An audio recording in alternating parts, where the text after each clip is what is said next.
You write a simple SQL query and instantly get a result.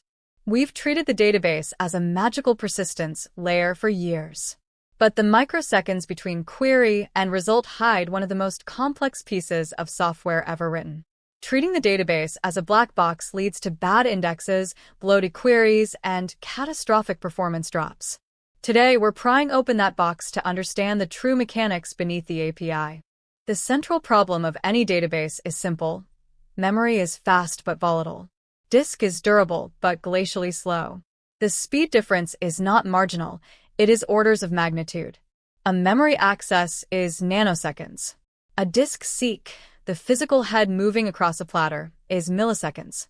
It's the difference between flipping a light switch and flying to another city to do it. To navigate this latency, databases employ mechanical sympathy. They never read data byte by byte. They read in pages or blocks, typically 4 to 16 kilobytes at a time.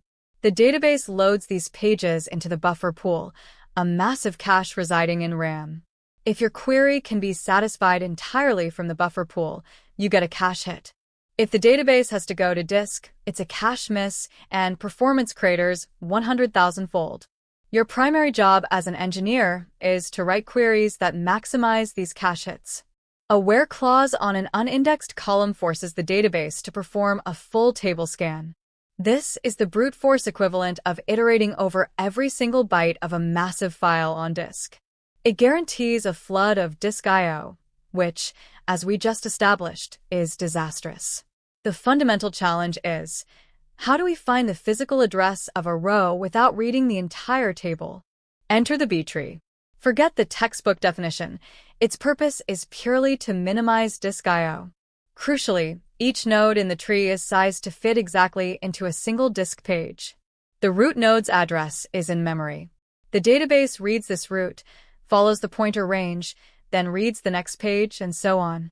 Because the tree is so wide, it has a high fan-out. You can traverse from the root to the target data in just 3 or 4 targeted disk seeks, even for billions of rows. You've traded a scan of millions of pages for 4 specific page reads. Indexes are a space-time trade-off, but the real cost isn't just storage, it's write amplification. An insert now requires at least 2 separate disk writes, one to the table data itself, and one to update the B-tree structure. An update on an indexed column is even worse. Every index you add is another data structure that must be locked and updated on every single write. If your database is write-heavy, too many indexes will be the limiting factor, bringing the system to its knees. This is also why write-optimized architectures like LSM trees exist, trading B-tree speed for sequential logging. Your SQL query is a declarative statement of what you want. It doesn't tell the database how to get the data. That is the job of the query optimizer, the most complex component of the RDBMS. It's a cost-based system that uses internal statistics about your data, like cardinality and value distribution, to evaluate thousands of possible ways to execute your request. It selects the path it estimates to have the lowest I/O cost. Learning to read the resulting assembly code provided by the explain command is non-negotiable for serious performance tuning. Let's examine how the optimizer handles joins. The nested loop join is the brute force O and *M approach, only chosen if one table is tiny. The workhorse for joining large, unindexed tables is the hash join. The smaller table is entirely loaded into memory to build a hash table, allowing for fast, constant time lookups. Finally, the sort merge join is the most efficient O and plus M, but only if both tables are already sorted on the join key. This is the silent power of indexes. The B-tree delivers the data pre-sorted, enabling this rapid merge. Databases must handle concurrent operations without data corruption. This is isolation, the I in ACID. The naive approach is locking. If one transaction wants to update a row, it acquires an exclusive lock. Any other transaction trying to read or write must wait. This lock contention is a blunt instrument. A long analytical query taking shared locks can block every writer, causing throughput to collapse under load. Modern databases solve this with multi-version concurrency control, or MVCC. Instead of overwriting data, an update creates a new version of the row.